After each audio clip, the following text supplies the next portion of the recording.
नमस्कार विद्यार्थी भाइ बहिनीहरू, आज हामी कक्षा 6 नेपाली विषय अन्तर्गत पाठ 10 मा रहेको आशाको दियो पाठ पढ्दैछौँ। भाइ बहिनीहरू, तपाईहरूले आफ्ना लागि चाहिने सामग्रीहरू त ठिक्क पारिसक्नु भयो नि, हैन त? स्याबास भाइ बहिनीहरू। अब हामी विषयवस्तुतर्फै अगाडि बढौँ। अघिल्ला कक्षाहरूमा हामीले आशाको दियो पाठसँग सम्बन्धित रहेर विभिन्न क्रियाकलापहरू गरिसकेका छौँ। भाइ बहिनीहरू, आज पनि हामी रमाइला अभ्यास तथा क्रियाकलापहरू गर्नेछौँ। अब पाठ्यवस्तुतर्फ नै अगाडि बढौँ, हुन्छ? हेर्नुहोस् त भाइ बहिनीहरू, पाठ 10 आशाको दियो शब्द भण्डार खण्ड हेर्नुहोस् त। हो, अब अभ्यास 4 मा रहेको प्रश्न पढ्नुहोस् त भाइ बहिनीहरू। तलका टुक्काहरूलाई अर्थ खुल्ने गरी वाक्यमा प्रयोग गर्नुहोस्। यहाँ केही टुक्काहरू दिएका छन्, यसलाई भाइ बहिनीहरूले अर्थ खुल्ने गरी वाक्य बनाउनु पर्यो। यति त हो नि कुरा, सकिहाल्नुहुन्छ नि। पढ्नुहोस् त भाइ बहिनीहरू। हो, टाउकामा टेक्नु, यसको अर्थ के हुँदो रहेछ? मात्तिएर हेप्नु। हामी कहिलेकाहीँ घरमा साथीहरूसँग कुरा गर्दा पनि यस्ता टुक्काहरू त प्रशस्तै प्रयोग गर्ने गर्छौँ। यसको अर्थ पनि बुझिसक्नुभयो, मात्तिएर हेप्नु। अनि टुक्का के रह्यो? टाउकामा टेक्नु। भाइ बहिनीहरू, यसलाई अर्थ खुल्ने गरी वाक्य बनाउनुहोस् त। तपाईहरू वाक्य अनुमान गर्नुहोस्। मैले पनि यहाँ सामग्री ल्याएको छु। तपाईले अनुमान गरेको वाक्य र मैले देखाएको सामग्री कतिको मिल्दो रहेछ तुलना पनि गर्नुहोस् है त। पढ्नुहोस् त। भाइले घरमा सबैको माया पाएर टाउकामा टेक्न थालेछ। भाइ बहिनीहरू, तपाईहरूलाई बुझ्न सजिलो होस् भनेर मैले रेखाङ्कन पनि गरिदिएको छु। भाइले घरमा सबैको माया पाएर टाउकामा टेक्न थालेको छ, मात्तिएर हेप्न थालेको छ, यही अर्थ त आउँछ नि। अब अर्को टुक्का हेरौँ। पढ्नुहोस् त। तालुमा आलु फल्नु अर्थात् भाग्य सप्रनु। कहिलेकाहीँ यसरी भाग्य सप्रन्छ, तालुमा आलु फल्ने गरी सप्रन्छ। यस्तै यस्तै हामी गन्थन गर्छौँ, कुराकानी गर्छौँ। हो, त्यसैलाई समेटेर वाक्य बनाउने त हो नि। भाइ बहिनीहरूले अनुमान गरिसक्नुभयो। अब उदाहरण पनि हेर्नुहोस्। सोनिका चित्रकला र वाद विवाद दुवै प्रतियोगितामा प्रथम भएपछि साथीहरूले उनको प्रशंसा गर्दै भन्न थाले, तिम्रो त तालुमा आलु फल्ने समय रहेछ। बुझ्नुभयो भाइ बहिनीहरू? भाग्य सप्रनु, तिम्रो भाग्य सप्रिएको समय रहेछ भनेको त हो नि। तर हामीले अर्थलाई होइन, टुक्कालाई चाहिँ यहाँ वाक्य बनाउनु पर्छ। भाइ बहिनीहरू, वाक्य बनाउँदा छोटो, छरितो अनि अर्थ त खुल्नु पर्छ नै। कुनै कुनै टुक्काको अर्थ लामा पनि हुन सक्छन्, कुनै अर्थ छोटोमा पनि खुल्न सक्छ। यी कुराहरूलाई पनि हामीले ध्यान दिनुपर्छ। अब अर्को टुक्का हेरौँ है त। पढ्नुहोस् त। हो, घुँडा टेक्नु, हार खानु। वाक्य हेर्नुहोस्। गरिब बहियो भनेर साहुका अगाडि घुँडा टेक्नुभन्दा परिश्रम गरेर खानु बेस हुन्छ। हार मान्नु हुँदैन, आफैले परिश्रम गर्नुपर्छ भन्ने अर्थमा प्रयोग भयो। भाइ बहिनीहरू, यी त केही सामान्य उदाहरणहरू हुन्, केही नमुनाहरू हुन्। यसलाई आधार बनाएर तपाईहरूले आफ्नै शैली र आफ्नै ढाँचामा वाक्य बनाउन सक्नुपर्छ। जानिहाल्नुहुन्छ नि। अझै अगाडि हेरौँ। पढ्नुहोस् त। हो, बाचा बाँध्नु, यसको अर्थ रह्यो प्रतिज्ञा गर्नु। अनि वाक्य पढ्नुहोस् त। आमोदले रोजगारीका लागि कहिल्यै विदेश जान्न भनेर बाचा बाँध्यो। कहिले पनि विदेश जान्न भनेर प्रतिज्ञा गर्यो। यही कुरा त छ नि। अब अर्को टुक्का हेरौँ। लह काट्नु, अर्थ रह्यो अड्कल गर्नु। अब वाक्य हेर्नुहोस्। पढ्नुहोस् त भाइ बहिनीहरू, वाक्यलाई पढ्नुहोस्। आमाले आज हाम्रो घरमा मामा आउनुहोला भनी लह काट्नुभयो। लह काट्नुभयो भनेको अड्कल गर्नुभयो। बुझ्नुहुन्छ है? हामी बोलीचालीका सन्दर्भमा अथवा लेख्दा लेखाइका सन्दर्भमा यस्ता टुक्काहरूलाई प्रशस्तै प्रयोग गर्ने गर्छौँ। तपाईहरूले यहाँ चाहिँ अर्थ खुल्ने गरी वाक्य बनाउनु पर्यो। हो, हामीले वाक्यमा प्रयोगका लागि मात्रै होइन, निबन्ध लेख्दा, कथा लेख्दा यस्ता सन्दर्भमा पनि यसरी टुक्कालाई जोडेर वाक्य प्रयोग गर्ने गर्छौँ, वाक्य बनाउने गर्छौँ, अनुच्छेदमा प्रयोग गर्ने गर्छौँ। अनुच्छेद भनेको पनि त वाक्य मिलेर बनेको त हो। त्यति मात्र हो र हामीले कुराकानीका सन्दर्भमा पनि यस्ता टुक्काहरूलाई प्रयोग गर्ने गर्छौँ। यो त राम्रो अभ्यास हो नि, रमाइलो पनि छ। अझै अगाडि हेरौँ त भाइ बहिनीहरू। हातमुख जोड्नु अर्थ के भयो? जीविका चलाउनु। हेर्नुहोस् त, गरिबहरूलाई दिनभर काम गरेर पनि हातमुख जोड्न धौधौ पर्छ, हातमुख जोड्न मुस्किल पर्छ। जीविका चलाउनु, जसोतसो काम चलाउनु, यही अर्थ आइरहेको छ। अब अर्को शब्द हेरौँ, अर्को टुक्का हेरौँ। कम्मर कस्नु। कम्मर कस्नु भनेको आँट गर्नु। कहिलेकाहीँ हामी एक्लै वन जङ्गल डुल्न कम्मर कसेर जाने गर्छौँ, तर एक्लै यसरी जङ्गल डुल्ने काम त राम्रो होइन। कुनै कुनै साथीहरूले त्यस्तो गरेका, देखेका, सुनेका हुन सक्छौँ। हो, कहिलेकाहीँ हामी खोलो तर्न कम्मर कसेर अगाडि बढ्छौँ, त्यो पनि राम्रो कुरा होइन, दुर्घटना हुन सक्छ। तर वाक्यका सन्दर्भमा यसरी पनि बुझ्न सकिन्छ। हेर्नुहोस् त, आकृति अचेल कम्मर कसेर लेखपढ गर्दैछिन्, आँट गरेर लेखपढ गर्दैछिन्, जोसिलो भनेर लेखपढ गर्दैछिन्। हो, यही अर्थ त आएको छ नि। गैँटामा घाम लाग्नु अर्थ के भयो भन्नुहोस् त? बुद्धि खुल्नु। अब वाक्य हेरौँ है त। बुबाले चुरोट खान छोड्नु भएको देखेर डाक्टरले भन्नुभयो, बल्ल तपाईँको गैँटामा घाम लागेछ। बल्ल तपाईँको गैँटामा घाम लागेछ, बुद्धि खुलेछ, बुद्धि खुल्नु भन्ने अर्थ प्रयोग भयो, अर्थ आयो। हेर्नुहोस् त, सुमनले चोरी गरेर परिवारको नाक काट्यो। नाक काट्नु टुक्का भयो, बेइज्जत हुनु। नाक काट्नु टुक्काको अर्थ भयो। अब वाक्य हेर्नुहोस्, सुमनले चोरी गरेर परिवारको नाक काट्यो। भाइ बहिनीहरू, यसलाई लेख्ने तरिका पनि हामी हेरौँ न। म तपाईँहरूलाई सेतो पाटीमा नमुना लेखेर देखाउँछु, हेर्नुहोस् है त।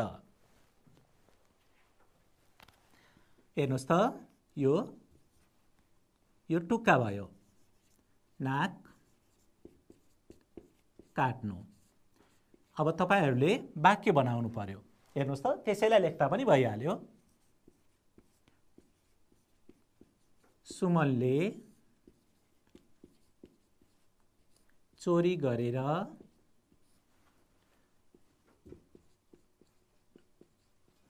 परिवारको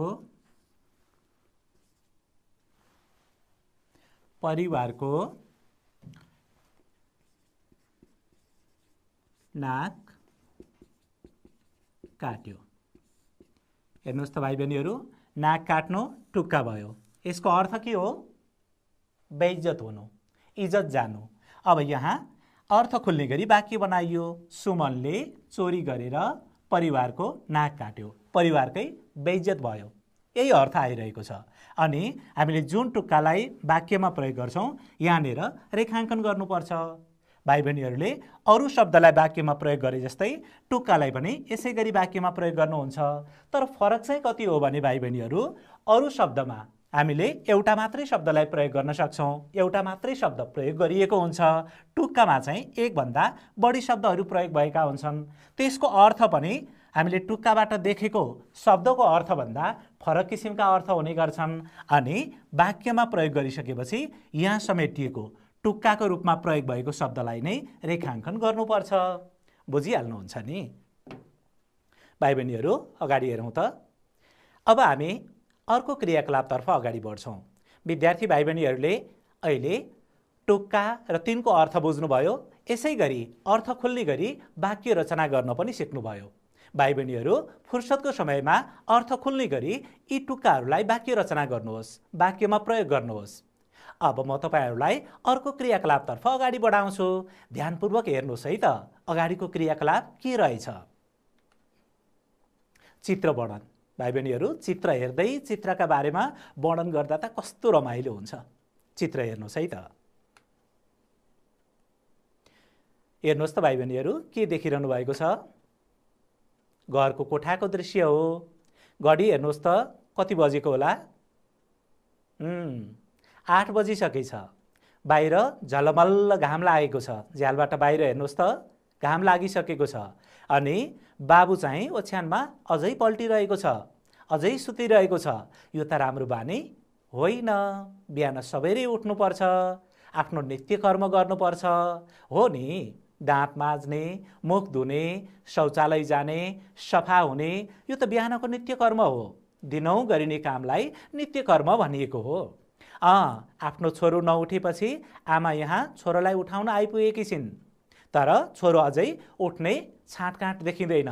घडीमा हेर्नुहोस् 8 बजिसकेको छ। अब कुन बेला उठेर उसले आफ्नो सरसफाइ गर्ने होला, गृह कार्यहरू बाँकी नै छन् होला कि अथवा पुरा गरेको होला। स्कुल पनि त जानु पर्यो नि, विद्यालय पनि त जानु पर्यो नि। हामी स्कुल, विद्यालय, पाठशाला यस्तै शब्द त प्रयोग गर्छौँ। हो, पढ्नका लागि, लेखपढ गर्नका लागि विद्यालय जानु पर्यो। त्यो तयारी उसले कतिखेर गर्छ होला। हो, यस्तो बानी भयो भने त हाम्रो स्वास्थ्य पनि राम्रो हुँदैन, हाम्रो आदत पनि राम्रो हुँदैन, अनि हाम्रो पढाइ पनि कमजोर हुँदै जान्छ। भाइ बहिनीहरू, यस्तै पक्षहरूलाई समेटेर तपाईहरूले चित्र वर्णन गर्न सकिहाल्नुहुन्छ। आफ्नो फुर्सदको समयमा चित्र हेर्दै, यो चित्र मात्रै परेन, यो त नमुना मात्रै हो। तपाईहरूले विभिन्न कार्टुनका चित्रहरू देख्न सक्नुहुन्छ, पत्र पत्रिकाहरूमा चित्र भेट्टाउनुहुन्छ, विभिन्न पुस्तकहरूमा चित्र भेट्टाउनुहुन्छ। चित्र हेरेर साथीमा चित्रकै बारेमा छलफल गर्दा पनि रमाइलो हुन्छ भाइ बहिनीहरू।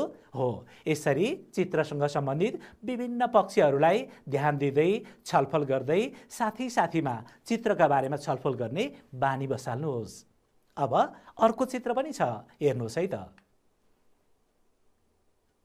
के देखिरहनु भएको छ? हो त, यहाँ एउटा चित्रमा सानो बाबु सुतिरहेको छ, आमाले उठाइरहेकी छिन्। यसै गरी दोस्रो चित्रमा हेर्नुहोस् त, विद्यालय हिँडिरहेका छन्, झोला बोकेका छन्, खाजा बोकेका छन्। अनि सडकको दृश्य हेर्नुहोस् त। अनि परका दृश्यहरू पनि ध्यान दिनुहोस्। यहाँ ट्राफिक चिन्ह, जसलाई हामी ट्राफिक सङ्केत पनि भन्ने गर्छौँ, हेर्नुहोस् त। यतातिर मोटर पनि देखिरहनु भएको छ, यहाँ सडक देखिरहनु भएको छ। यो सहरी परिवेशको चित्र हो भन्ने कुरा त सजिलै बुझिन्छ। अनि हेर्नुहोस् त, शिक्षकको अघि लागेर विद्यार्थीहरू हिँड्दै होलान्। हामीले चित्रका बारेमा अनुमान गर्ने त हो नि। यसै गरी विद्यार्थीका पहिरनहरू हेर्नुहोस्, पोसाकहरू हेर्नुहोस्, कस्तो सफा बनेर चिटिक्क परेर विद्यालय जाँदैछन्। हो, हामी पनि त यसै गरी विद्यालय जान्छौँ। कस्तो रमाइलो छ। परका दृश्यहरू हेर्नुहोस् त, पहाड हेर्नुहोस्, पर आकाशमा बादल लागिरहेको हेर्नुहोस्, यहाँ बोट बिरुवाहरू हेर्नुहोस्। हो, हामीले चित्र हेर्दै यस्तै यिनै सन्दर्भहरूलाई जोडेर चित्रका बारेमा वर्णन गर्नुपर्छ। यो त तपाईहरूलाई रमाइलो लाग्ने र सजिलो लाग्ने अभ्यास हो। विद्यार्थी भाइ बहिनीहरू, हामीले भर्खरै चित्र वर्णनको अभ्यास गर्यौँ। अब तपाईहरूलाई म अर्को क्रियाकलापतर्फ अगाडि बढाउँछु।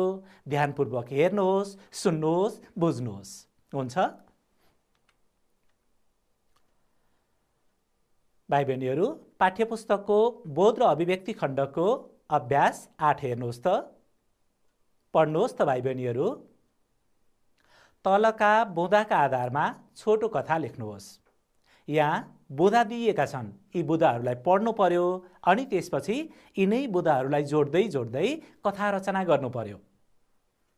भाइ बहिनीहरूले यस किसिमको अभ्यास त अघिल्ला पाठहरूमा पनि गरिसक्नु भएको छ। हो त, हामीले कथा रचना गर्दा हामीलाई दिएका बुँदाहरूलाई ध्यानपूर्वक पढ्नुपर्छ। यिनै बुँदाहरूलाई जोड्ने मात्रै होइन, अरू विषयवस्तु सुहाउँदो थप कुराहरू पनि राख्न सकिन्छ। अनि छरितो ढङ्गले, आकर्षक शैलीमा, रहरलाग्दो तरिकाले प्रस्तुति दिनुपर्छ। क्रमैसँग बुँदाहरूलाई पनि जोड्ने, थप विषयवस्तुहरू पनि जोड्ने, कहिलेकाहीँ संवाद अर्थात् पात्रहरू बीचका कुराकानीहरू पनि पर्न सक्छन्, त्यसलाई पनि समेट्ने। अनि अन्त्यमा कथा लेखिसकेपछि विषयवस्तुलाई समेटिने गरी शीर्षक पनि लेख्नुपर्छ। भाइ बहिनीहरू, यति कुरालाई तपाईहरूले एक्का राख्नुहोस्। अब म तपाईहरूलाई बुँदा पढेर सुनाउँछु। हेर्नुहोस् है त। हात्तीको सानो छावा हुनु। छावा भनेको, हो त, हात्तीको बच्चालाई छावा भन्छन्। हात्तीको सानो छावा हुनु, त्यो साह्रै चकचके हुनु। हात्तीको बच्चाले चकचक गर्दो रहेछ, छावाले चकचक गर्दो रहेछ। बुझ्दै जानुहोस्, क्रमैसँग बुझ्नुहोस्। माहुतेले त्यसका खुट्टामा साङ्लाले बाँधेर खम्बामा अल्झाउनु। छावाले त्यो साङ्लो चुडाउन बल गर्नु। आफू बाँधिएपछि साङ्लो चुडाउन त खोज्नु पर्यो नि त। हो त्यसै गर्यो। खुट्टामा घाउ हुनु तर पनि साङ्लो चुडाउन नसक्नु। छावाको खुट्टामा घाउ भयो। बुझ्दै जानुहोस्, अझै बुदाहरू छन्।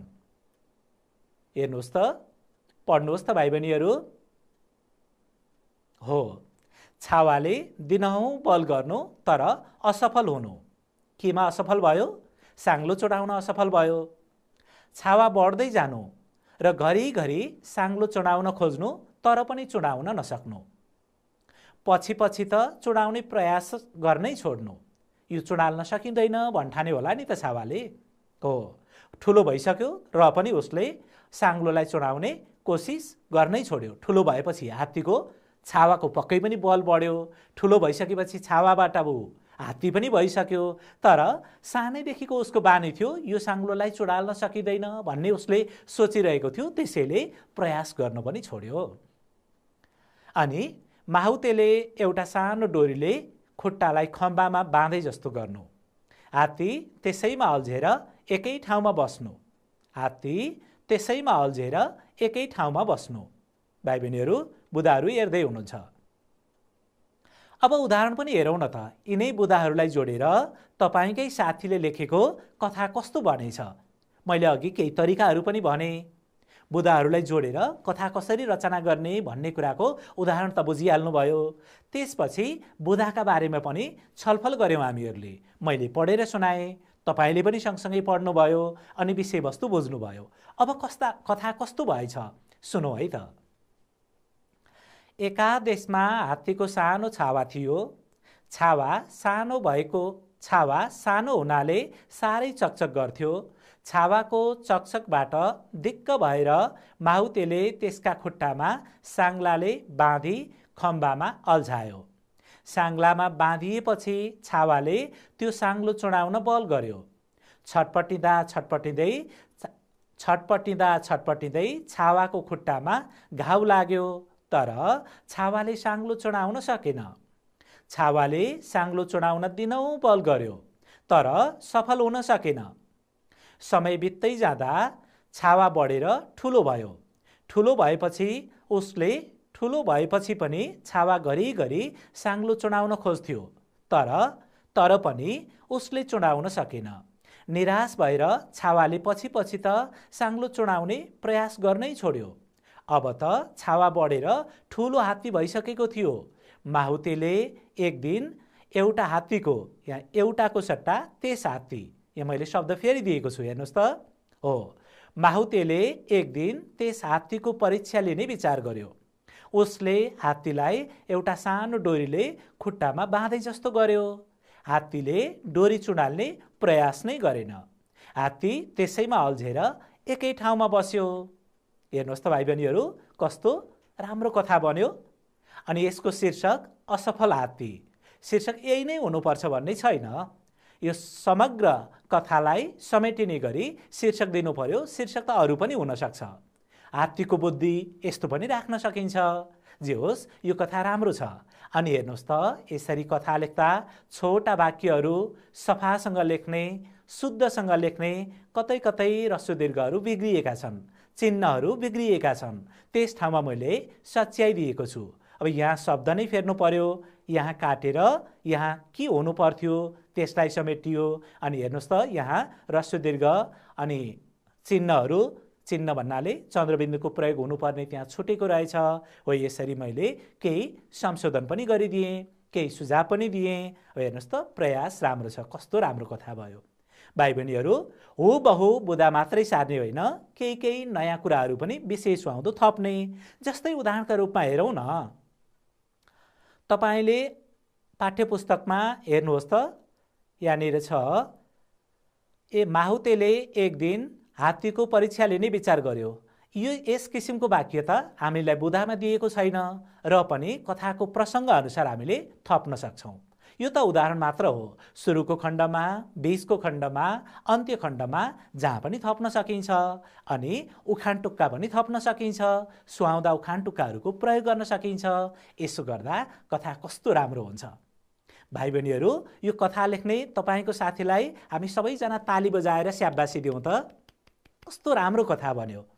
स्याबास नानी बाबुहरू, तपाईँहरू पनि यस्तै कथा लेख्नुहोस् अनि स्याबासी पाउनुहोस्। कस्तो रमाइलो हुन्छ। विद्यार्थी भाइ बहिनीहरू, हामीले भर्खरै बुधालाई हेर्दै, बुधालाई पढ्दै तिनै बुधाहरूको आधारमा कथा रचना गर्ने, कथा लेख्ने तरिका सिक्यौँ। एउटा नमुना पनि हेऱ्यौँ। अब विषयवस्तुलाई अझै अगाडि बढाउँ। हेर्नुहोस् है त। पढ्नुहोस् त भाइ बहिनीहरू। आवश्यकता अनुसार समूह बन्नुहोस्। तपाईँ कक्षा कोठामा हुनुहुन्छ भने कक्षा कोठाको समूह, कक्षा कोठामा साथीहरूको सङ्ख्या कति छ त्यस आधारमा समूह बन्नुहोस्। कहिलेकाहीँ टोल छरछिमेकका भाइ बहिनीहरू पनि सँगसँगै एउटै कक्षामा पढ्नुहुन्छ, त्यसरी पनि समूह बन्न सक्नुहुन्छ। कहिलेकाहीँ अघिल्लो कक्षा पछिल्लो कक्षाका साथीहरू मिलेर पनि यस किसिमका अभ्यासहरू गर्न सक्नुहुन्छ। हो, आवश्यकता अनुसार समूह बन्नुहोस्। हरेक समूहले आशाको दियो पाठबाट 1-2 शब्दमा उत्तर आउने 2-2वटा प्रश्न बनाउनुहोस् र आफ्नो समूहले बनाएका प्रश्न पालै पालो सुनाउनुहोस्। यस किसिमका प्रश्न बनाउने अभ्यास त हामीले प्रशस्तै गरेका छौँ। यो पाठबाट पनि प्रश्न बनाउने अभ्यास सिकौँ, प्रश्न बनाउने अभ्यास गरौँ। हेरौँ है त। भाइ बहिनीहरू, प्रश्न बनाउने तरिकाका बारेमा बुझौँ। पढ्नुहोस् त। प्रश्न बनाउन दिएको अनुच्छेद वा पाठलाई ध्यानपूर्वक पढ्ने। प्रश्न बनाउँदा को, के, कहाँ, कति, किन, कहिले, कसरी जस्ता शब्द प्रयोग गर्ने। यो पनि तपाईहरूले अघिल्ला पाठहरूमा बुझिसक्नु भएको छ। यसै गरी वाक्यको अन्त्यमा प्रश्न चिन्ह दिने। भाइ बहिनीहरू, अगाडि हेर्नुहोस् त। प्रश्न चिन्ह दिने भन्नाले तपाईँ कहाँ हिँड्नुभयो। हेर्नुहोस् त, यो प्रश्न चिन्ह भयो अनि कहाँ यो प्रश्नलाई केन्द्रित गरेको शब्द भयो। मैले भर्खरै भने नि, को, के, कहाँ भने जस्तै यहाँ कहाँ शब्द भयो। अब यहाँ प्रश्न पनि बनिसक्यो। यो वाक्य प्रश्न वाक्य भयो, त्यसैले यहाँ प्रश्नवाचक चिन्ह लेख्नु पर्यो, प्रश्नवाचक चिन्ह दिनु पर्यो। अब बल्ल प्रश्न भयो। यो तरिका हो। हेर्नुहोस् त, वाक्यको अन्त्यमा प्रश्न चिन्ह दिने। प्रश्नको स्पष्ट उत्तर पहिचान गर्ने। हामीले त पाठ्यपुस्तकबाट, पाठबाट अथवा हामीलाई दिएका अनुच्छेदबाट प्रश्न बनाउनु पर्छ। खाली प्रश्न मात्र बनाउने होइन, प्रश्न बनाउँदै गर्दा स्पष्ट उत्तर के रहेछ त्यसलाई पनि रेखाङ्कन गर्ने, बुझ्ने गर्नुपर्छ। भाइ बहिनीहरू, अब उदाहरण हेरौँ है त। आशाको दियो पाठबाट मैले केही संवादहरू ल्याएको छु। सिङ्गो पाठ नै ल्याउँदा तपाईँहरूलाई अलमल हुन सक्छ, गाह्रो पर्न सक्छ, बुझ्न पनि समस्या हुन्छ। हामीले त यहाँ प्रश्न बनाउने तरिका नै सिक्छौँ। त्यसका लागि मैले संवाद ल्याएको छु। हेर्नुहोस् त, कुराकानी। चमेली, त्यसो नभन्नुहोस् न आमा, तपाईँलाई केही हुँदैन। मैले औषधि ल्याएकी छु। आज चामल किनेर पनि ल्याएकी छु। म जाउलो पकाइदिन्छु नि। भाइ बहिनीहरू, यी वाक्यहरू पढिसकेपछि, यो संवाद पढिसकेपछि यहाँबाट के प्रश्नहरू बन्छन् होला अनुमान गर्नुहोस् त। चमेलीले के किनेर ल्याएकी रहेछन्। हेर्नुहोस् त, औषधि, चामल, यो उत्तर फेला पर्छ। चमेलीले के पकाउने विचार गरिन् अथवा चमेलीले आमालाई के पकाइदिन चाहिन्, यो पनि अर्को प्रश्न बन्ने भयो। यस्ता विभिन्न प्रश्नहरू हुन सक्छन्, विभिन्न प्रश्नहरू बन्न सक्छन्। भाइ बहिनीहरूले अनुमान गर्नुभयो। प्रश्न बनाउनुहोस् त भाइ बहिनीहरू। तपाईँलाई यहाँ प्रयोग भएका वाक्यबाट कस्तो प्रश्न बनाउन मन लाग्यो अथवा कस्तो प्रश्न बनाउन सक्नुहुन्छ, प्रश्न बनाउनुहोस् त। मैले उदाहरण पनि ल्याएको छु, यसलाई पढेर सुनाउनुहोस् त भाइ बहिनीहरू। चमेलीले, पढ्नुहोस् त, चमेलीले के सामान किनेर घरमा ल्याइन्। चमेलीले के सामान किनेर घरमा ल्याइन्। उत्तर फेला पार्नुहोस् त भाइ बहिनीहरू। औषधि अनि चामल, यो चाहिँ मूल उत्तर भयो। यो चाहिँ मूल उत्तर भयो। हो, यसरी प्रश्न बनाउनुपर्छ। अब अर्को पनि उदाहरण हेरौँ न। पढ्नुहोस् त।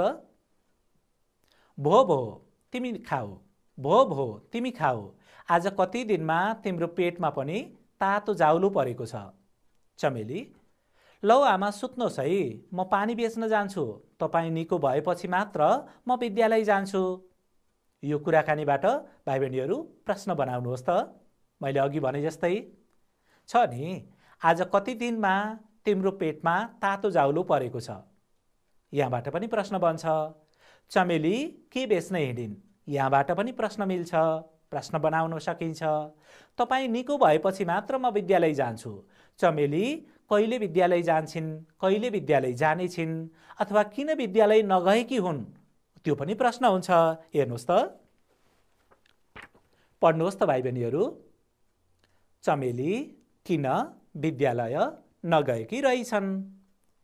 उत्तर पनि हेर्नुहोस् अब सँगसँगै। उत्तर चाहिँ अगाडिको सामग्रीबाट हेर्नुहोस्। हेर्नुहोस् त। हो, अब अर्को तरिका हेरौँ अथवा प्रश्नको अर्को नमुना हेरौँ।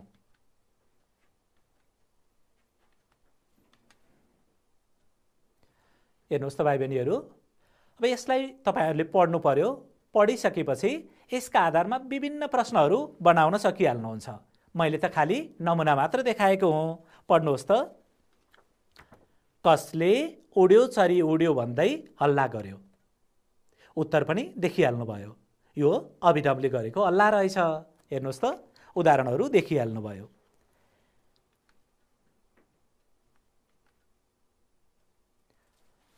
पढ्नुहोस् त भाइ बहिनीहरू। मैले सबैको कुरा बुझेँ। म चमेलीकी आमाको उपचार र उनको पढाइको विषयमा चाँडै केही उपाय निकाल्नेछु। प्रश्नको नमुना हेर्नुहोस्। सविता गुरुआमाले कसरी चमेलीलाई सहयोग गर्ने हुनुभयो। सविता गुरुआमाले कसरी चमेलीलाई सहयोग गर्ने हुनुभयो। भाइ बहिनीहरू, यही तरिकाबाट तपाईँहरूले प्रश्न बनाउने तरिका सिक्नुभयो। यो त उदाहरण मात्रै हो। अब पाठ्यपुस्तकबाट, यही पाठबाट तपाईँहरूले प्रश्न बनाउने अभ्यास गर्नुपर्छ। सक्नुहुन्छ नि? पक्कै पनि। विद्यार्थी भाइ बहिनीहरू, हामीले अहिलेसम्म टुक्कालाई अर्थ खोल्ने गरी वाक्य बनाउन सिक्यौँ, चित्र वर्णन गर्न सिक्यौँ अनि निर्देशित कथा लेख्न सिक्यौँ। भर्खरै प्रश्न बनाउने तरिका पनि सिक्यौँ। विद्यार्थी भाइ बहिनीहरू, अगाडि हेर्नुहोस् त। पढ्नुहोस् त भाइ बहिनीहरू। कल्पना गर्नुहोस् कि तपाईँको नजिकको साथी कुनै कुरामा असफल भयो। त्यस असफलताले उसलाई गहिरो चोट लाग्यो। यस्तो बेलामा हताशमा भएको उक्त साथीलाई तपाईँ कसरी सम्झाउनुहुन्छ, कसरी सान्त्वना दिनुहुन्छ? हताश भएको उक्त साथीलाई कसरी प्रोत्साहन गर्नुहुन्छ? कक्षामा बताउनुहोस्। भाइ बहिनीहरू, प्रश्न बुझ्नु पर्यो। तपाईको साथी कुनै कुरामा असफल भएको छ अथवा उसलाई त्यो असफलताबाट चोट लागेको छ, चोट परेको छ, दुःख लागेको छ। दुःख परेको समयमा हताश हुनु स्वाभाविक नै हो। यस्तो समयमा तपाईले सान्त्वना र प्रोत्साहन दिनु पर्यो। कसरी तपाईँ सान्त्वना दिनुहुन्छ, कसरी तपाईँ प्रोत्साहन गर्नुहुन्छ? मैले केही नमुना ल्याएको छु। भाइ बहिनीहरू, मैले तपाईलाई देखाउने नमुना यो प्रश्नको उत्तर होइन, खालि सान्त्वना र प्रोत्साहन सम्बन्धी उदाहरण हो, नमुना हो। यसकै आधारमा तपाईहरूले पनि कक्षामा छलफल गर्ने र हामीलाई प्रश्नमा भने जस्तै तपाईले कसरी सान्त्वना र प्रोत्साहन दिनुहुन्छ ती कुराहरू बताउनुपर्छ। उदाहरण हेरौँ है त। शीर्षक रह्यो सान्त्वना र प्रोत्साहन। म पढेर सुनाउँछु, भाइ बहिनीहरू पनि विषयवस्तु सुनेर सान्त्वना र प्रोत्साहन सम्बन्धी तरिका बुझ्नुहोस्। नम्रता कोठामा सुक्क सुक्क रुँदै थिइन्। नम्रताको रुवाई सुनेर बुबाले अचम्म मान्दै कोठामा पसेर सोध्नुभयो, किन रोएकी नानो, के भयो तिमीलाई? नम्रता झन् घुक्क घुक्क रुन थालिन्। बुबाले नम्रताको टाउको मुसार्दै भन्नुभयो, नरौ न छोरी नरौ, बरु तिमीलाई के समस्या भएको हो साँचो भन, म तिम्रो समस्या समाधान गरिदिइहाल्छु नि। नम्रता आँसु पुस्दै बिस्तारै भनिन्। नम्रताले आँसु पुस्दै बिस्तारै भनिन्, हेर्नुहोस् न बुबा, साथीको गिटार ल्याएकी थिएँ। अगाडि हेर्नुहोस् त, बजाउँदा बजाउँदै तार चुँडियो। अब मैले उसलाई के बुझाउने होला? बुबाले सम्झाउनु भयो। हैत्तेरी, तिमी पनि, मैले त के किन भएछ भन्ठानेको। गिटारको तार फेर्न पाइहालिन्छ नि, म अहिले तार फेरेर ल्याउँछु। भोलि साथीलाई गिटार बुझाऊ, सकिगयो नि। बुबाको कुराले नम्रता रुन छोडिन्। बुबाले सम्झाउँदै भन्नुभयो, सुन छोरी, आफ्नो रुचि अनुसार काम गर्नु राम्रो बानी हो। सकेसम्म आफ्ना लागि सामान आफै जुटाउनु पर्छ। अझै हेर्नुहोस् भाइ बहिनीहरू, कहिलेकाहीँ साथीमा सामान साटासाट पनि गर्न सकिन्छ। अरूका सामान जतनसाथ प्रयोग गरेर समयमै बुझाउनु पर्छ। केही समस्या परे डराउने र रुने गर्नु हुँदैन। अभिभावकलाई भन्नुपर्छ, अब म मेरी प्यारी छोरीलाई एउटा गिटार पनि किनिदिन्छु। बुबाको कुरा सुनेर नम्रता खुसी भइन्। भाइ बहिनीहरू, सान्त्वना र प्रोत्साहनको यो उदाहरण हो। बुझ्नुभयो नि, यहाँ सानी नानी साथीसँग गिटार ल्याएको, अनि गिटार बजाउँदा बजाउँदै चुँडिएको, त्यसपछि अब के गर्ने होला भनेर रुँदै थिइन्। अनि बुबा आउनुभयो। बुबाले छोरी रोएको देखेर सान्त्वना दिनुभयो। त्यति मात्रै होइन, आफ्नो रुचि अनुसारका काम गर्नुपर्छ अनि सफल हुन सकिन्छ जस्ता प्रोत्साहन पनि दिनुभयो। अनि कसरी सामान जतन गर्नुपर्छ, साथीको सामान कसरी प्रयोग गर्नुपर्छ, यी कुराहरू पनि सिकाउनु भयो। सान्त्वना अनि प्रोत्साहन, यही त हो भाइ बहिनीहरू। यो त एउटा उदाहरण मात्रै हो। तपाईलाई प्रश्नमा दिएको निर्देशन अनुसार, प्रश्न अनुसार तपाईले कक्षा क्रियाकलाप गर्नुपर्ने हुन्छ। सक्नुहुन्छ? पक्कै पनि। कस्तो राम्रो सान्त्वना र प्रोत्साहनको कथा बनेछ अथवा प्रसङ्ग बनेछ। हेर्नुहोस् त, यहाँ चित्रबाट पनि तपाईले यी कुराहरू त बुझिहाल्नुहुन्छ। विद्यार्थी भाइ बहिनीहरू, अब अर्को अभ्यास अर्थात् अर्को क्रियाकलापतर्फ अगाडि बढौँ। हुन्छ? हो, सिर्जना परियोजना। कस्तो रमाइलो खण्ड है। सिर्जना परियोजना भनेपछि त रमाइलो लाग्छ, जाँगर लाग्छ, आनन्द लाग्छ। क्रियाकलाप अर्थात् अभ्यासहरू के रहेछन् पढौँ न। कहिलेकाहीँ कसैको भनाइ वा व्यवहारले तपाईलाई रिस उठेको वा मन दुखेको अवस्थामा तपाईले त्यस्तो अनुभूतिलाई कसरी व्यक्त गर्नुहुन्छ?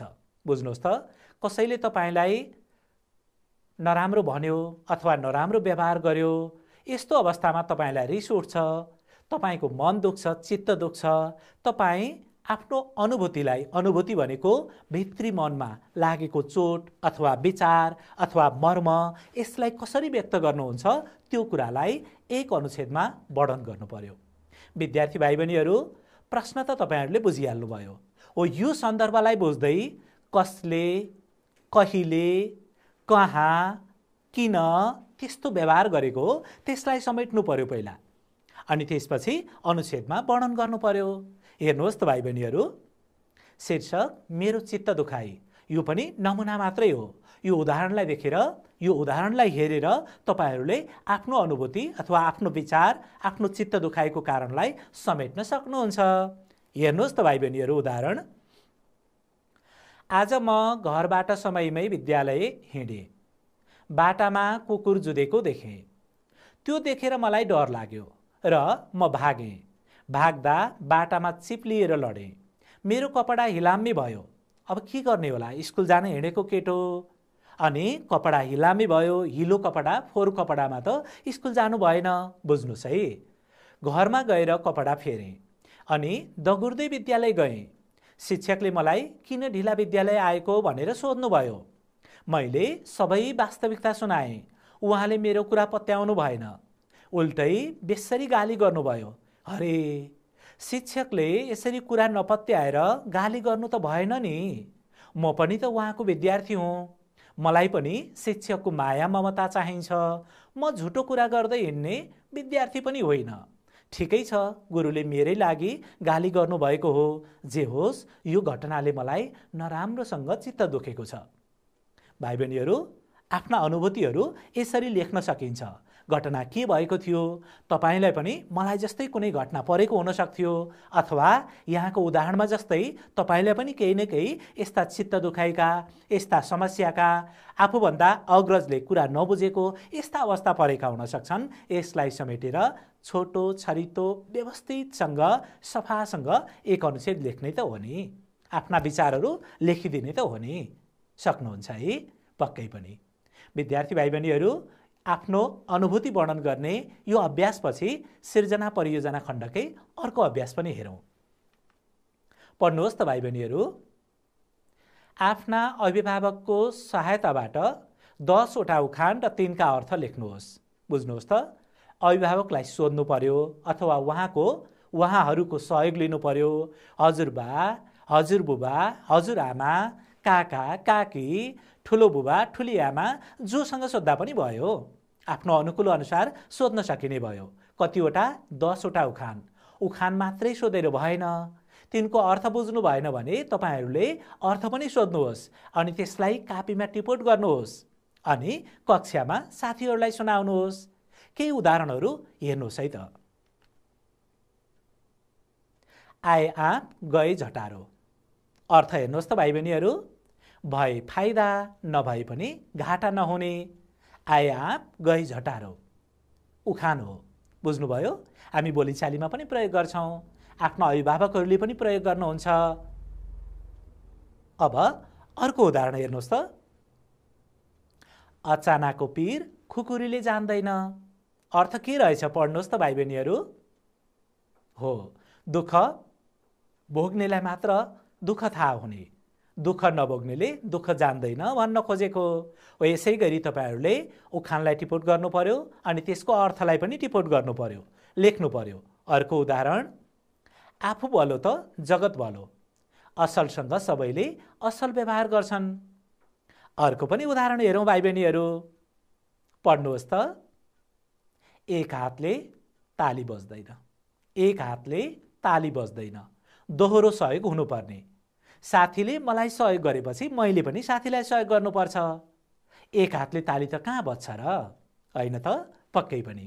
विद्यार्थी भाइ बहिनीहरू, तपाईहरूले यही उदाहरणका आधारमा 10 वटा उखान टिपोट गर्न सकिहाल्नुहुन्छ अनि त्यसलाई उखानका अर्थलाई बुझेर अर्थलाई पनि टिपोट गर्न सक्नुहुन्छ अनि कक्षामा आफ्ना साथीहरूलाई यसै गरी उखान र तिनका अर्थ सुनाउनुहोस्।